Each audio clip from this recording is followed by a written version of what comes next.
Next notice, it's your boy Marcus back in the building, and today we are going to be covering a few crazy things. One being the Trump wax figure, the White House laying people off for smoking weed, and of course, Falcon in the winter shoulder is back in the building, baby. Let's get to it. Coming up next.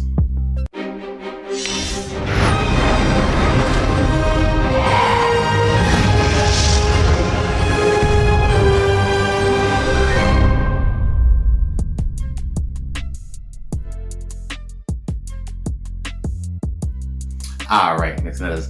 Now, this first story had me cracking up because it's just like, wow, this is amazing here. So, the Trump wax figure in the museum in Texas, they had to put it up for repair and in storage in an undisclosed location because people kept punching it in the face. So it's actually being repaired. Let's go ahead and take a look at the wax figure. It is horrifically terrifying. Check it out. Look at this thing, bro. Look at his face, son. Is that what he looked like when he not dipped in Minute Maid or orange juice or whatever he be putting on his face?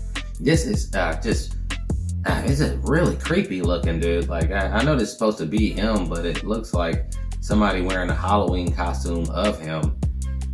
Let's dig into it. So not everyone is waxing nostalgic about former President Donald Trump, certainly not in San Antonio, Texas, where a figure in his likeness is now in storage after visitors to Lewis Waxworks repeatedly punched it in the face. Bruh. So a spokeswoman from the museum owner, Ripley Entertainment, confirms to People that the statue had been moved to an undisclosed location to undergo repairs, and she downplayed the damage it had received, however saying it was typical of many of the company's wax figures. All right, so this is hilarious, right? So this thing has been going on and having to get repairs more often because people keep punching it in the face. It is a very punchable face, I get that, but it's creepy though. I think all wax figures are creepy. I mean, to be honest with you. But look at this other one here. Check out this other one. And look at Trump in the background there. See, like Putin looks normal, Kim Jong-un looks normal, Trump in the background here. This dude looks like that's Trump after a weight loss surgery that went terribly wrong. I don't know what's going on. And then the weird part is that they got him like just standing there, his life size, and you know, it's just super creepy. Any wax figures freak me the hell out. So I'm sorry. I'm just not that dude like that. I know it's not real, but it looked too real. And lifelike things that are objects freak me out, period. Now, in other news, White House staffers asked to resign or work remotely after revealing past marijuana use. Now, marijuana is legal in a lot of places, but on a federal level, it's still not. And it creates all these possible security issues. So several White House staffers were asked to resign or were suspended and are working remotely after revealing past marijuana use during the background checks. Source familiar with the situation tells CNN. 5 people are no longer employed at the White House, while additional staffers are working remotely. In many of the cases involving staffers who are no longer employed, additional security factors were in play, including some for hard drug use.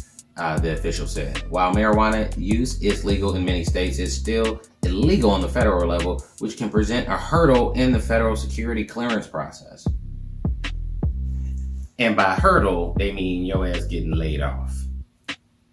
So let's take a look at let's just take a look at what CNN had to say about it. I know it's pretty much the same, but before we even get to the CNN clip on it, dude,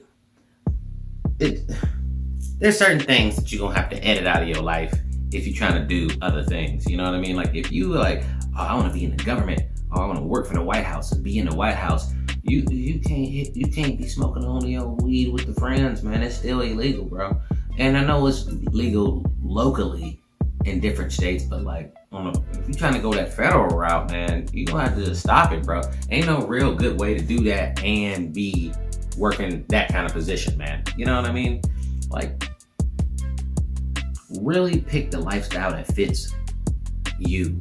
Not the you want everybody to see, but the you that is actually there when nobody's looking. You know what I mean?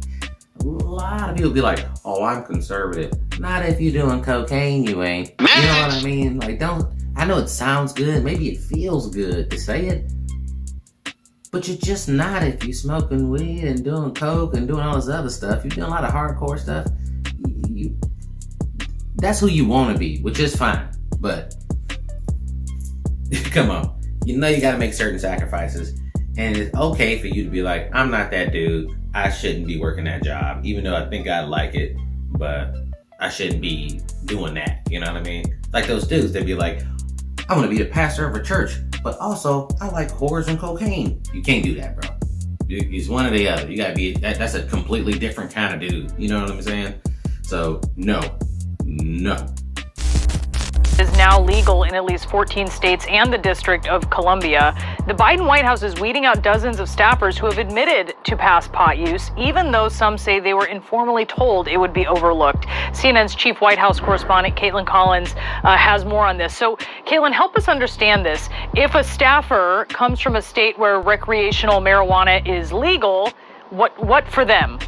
Anything different? Well, no, nothing different. That doesn't necessarily mean that they are going to get a pass on these security clearance forms that White House staffers often have to fill out as they are getting background checks. Of course, that was a big thing that we talked about during the Trump administration, and that's because these background checks help make sure that a federal government employee cannot be blackmailed, for example. And so often staffers, when they're applying and have to go through this, are pretty detailed about past drug use, so they can be upfront about it. And now it is causing this concern because some staffers are saying that they were told they could be upfront about it, and when they were, now they are not either, they're not being granted these clearances or they are being fired from their jobs. Feel surprised, bro, because a lot of these checks and stuff, with this, I know they were surprised, bro, because with the drug test back in the day, we would take like a little piss test and then boom, it comes back clean, you're good. But like, nah, man, they pulling hair, they can go back years and years. Not only just go back, but they can like tell the kind of drugs you were taking, which is even worse because, one thing is pops marijuana, but it's got like speed or coke or something like that. I mean, that's in so much trouble, but you kind of got to figure that if you're going to be working with the White House, it's going to be a lot of vetting there, man. It's going to be a lot of checks and balances that need to be made, and you are going to be, they're going to go over you with a fine-tooth comb, man. You're not going to just like slip in with a felony or whatever. Like, they're going to find out about you, so, whew, tough stuff. Now, in entertainment news, Falcon and the Winter Soldier just premiered this past Friday, man. Let me tell you something. A lot of people are trying to compare it to WandaVision, but this ain't the same kind of show, though. This is a completely different kind of show, and I love it so far. It's a lot of exposition, but they building on the story, man. The first episode was like 50 minutes, right? They got to set the foundation. But let me just tell you, though, the action in the opening sequence of this thing is sweet, son. I can't even believe it's a TV show. I mean, this is like top-notch Avengers type of action going on. Also, it puts a real cool twist on the whole Falcon thing, because he definitely wasn't one of my favorite dudes. I like Mackie or whatever, but like, the character wasn't that cool. But in the first episode of this thing, I was like, yo, this Falcon thing is actually pretty sweet. Like, this dude's tough. You realize why he rolling with the Avengers, because the dude is actually legit, you know what I mean? But you should definitely watch the show. Episode 2 is coming out today, so you gotta watch it, man. We gotta show these little shows some love so that they keep producing it. Because I tell you what, boy, Disney keep pumping out these hits like this on these TV shows. I like TV shows more than movies, man, now. Because they get to develop on a longer scale period, and it means more. Movies, they gotta rush it a lot and try to fit everything in a quick little 2 hours or 3 hours or whatever. But like, nah, man, they can have like an 8-hour saga, and you cool with that. You know what I mean? And you don't have to. It's not set up for you to watch it all at once. Like the new Justice League is like 4 hours. Like I still ain't been able to watch that, but 4 hours, bro. Come on.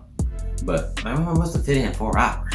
But anyway, definitely check out Falcon and the Winter Soldier, man. It is completely worth it, 100%. And I think they're going to knock it out of the park again like they did with WandaVision. All right, Mixed Nutters, that's it for me today. I'm about to make like a baby and head out. If you want to support the channel, go to buymeacoffee.com/mixnuts. We got new videos coming every Monday, Wednesday, and Friday. And until next time,